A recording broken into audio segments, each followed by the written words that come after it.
Mehdi Benna, and this is a real-size model of the Lunar Environment Monitoring Station for the Artemis III mission. I would like to start by citing two quotations that defined lunar exploration of the 1970s.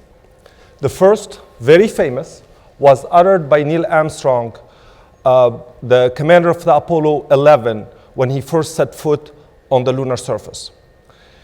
This statement defined the subsequent 3 years of lunar exploration with the 6 Apollo landings.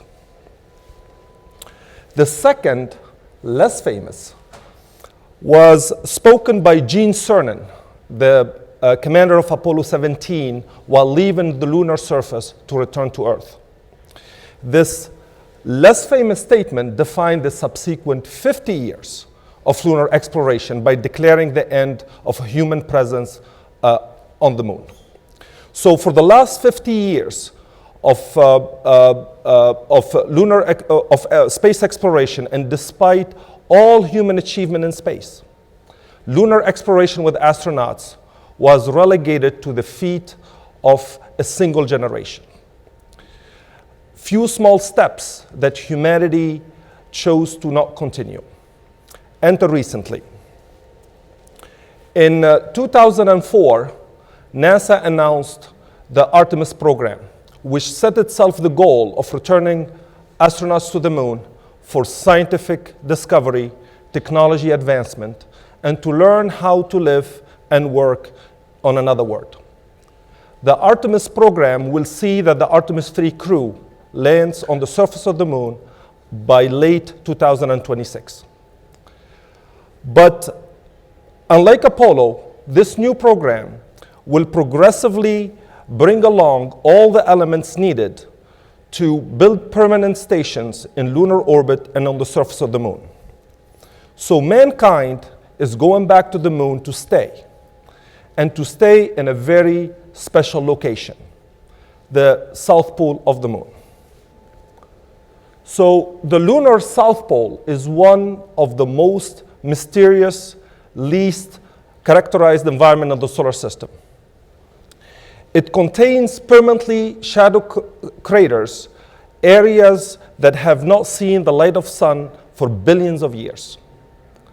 Regions so cold they still hold on ice deposits that date from the early formation of the Moon-Earth system. And so to explore this new frontier, NASA selected 3 instruments to be carried and deployed by the crew of the Artemis III mission on their historic maiden voyage. One of these instruments is the Lunar Environment Monitoring Station, or LEMS. And so LEMS is a compact instrument that will monitor the seismic activity at the South Pole for several years. The system is autonomous.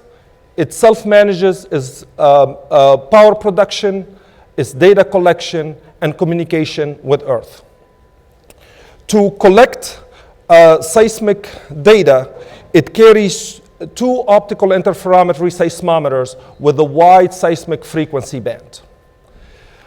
LEMS is led by UMBC with collaboration from NASA Goddard Space Flight Center, the University of Maryland, College Park, the University of Arizona, the University of Washington at St. Louis, and Morehead State University. So you may ask, why a seismic instrument? Well, it happens that the moon is very chatty in the seismic spectrum. If you can only listen to the moon's ground noise, you will hear a lot of rumbling. You will hear the signatures of shallow quakes that are triggered by faults and scarps on the crust. Deep quakes that are caused by the tidal deformation of the entire moon. Thermal quakes that are generated as the surface transitions between days and nights. Impact quakes that are caused by the constant infall of micrometeoroid onto the moon. And so by listening to all the signatures of these moonquakes, we can reconstruct the composition and the structure of the lunar interior. We do it in the same way we can reconstruct the image of the human body with ultrasounds or X-rays.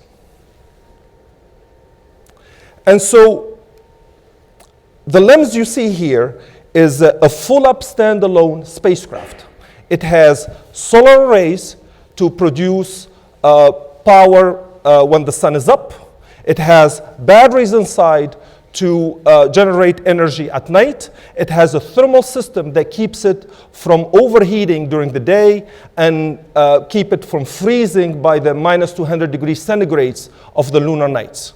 It also has a telecommunication systems that allows us to link to it once a month so we can retrieve the seismic data. On the side here, you can see a box where the 2 seismometers are stowed until LEMS is delivered to the moon. Once on the surface, the astronauts will extract these 2 seismometers and will bury them in the ground a few feet away. So, as we embark on this new journey of exploration, I would like you to remember that LEMS is the result of several years of research and development by 36 scientists, engineers, managers, and support staff. Years spent designing and testing every technical aspect that made LEMS possible.